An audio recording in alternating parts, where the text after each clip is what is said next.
Hi, my name is Riley Gaines. I'm a recent graduate from the University of Kentucky, where I was on the women's swim team. I proudly finished my career as a 12-time NCAA All-American, a 5-time SEC champion.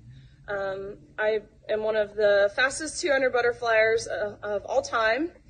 But on March 17th of last year, my teammates and I and other female swimmers from universities around the country were forced to compete against a biological male named Leah Thomas. Thomas was allowed to compete in the women's division after competing as a member of the University of Pennsylvania's men's swim team for 3 years. We watched on the side of the pool as Thomas won a national title in the 500-yard freestyle, beating out the most impressive and accomplished female athletes in the country, including Olympians and American record holders. Whereas just the year before, Thomas at best was ranking in the 400s in the men's category. The next day, Thomas and I raced in the 200 freestyle, which ended up in a tie. We went the exact same time down to the 100th of a second. Having only one trophy, the NCAA told me that I would go home empty-handed and this trophy would go to Thomas. And when I questioned this, the NCAA told me that Thomas had to hold it for photo purposes. I was shocked. I felt betrayed and belittled, reduced to a photo op. But my feelings didn't matter. What mattered to the NCAA were the feelings of a biological male.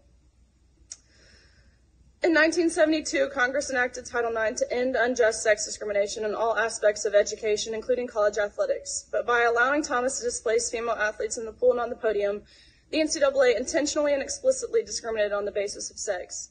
Although the NCAA claimed it acted in the name of inclusion, its policies in fact excluded female athletes. But that is not all. In addition to being forced to give up our awards, our titles, and our opportunities, the NCAA forced female swimmers to share a locker room with Thomas, a 6'4", 22-year-old male who was fully intact with male genitalia. Let me be clear. We were not forewarned. We were not asked for our consent, and we did not give our consent.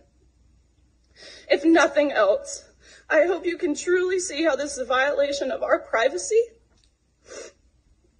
and how some of us have felt uncomfortable, awkward, embarrassed, and even traumatized by this experience.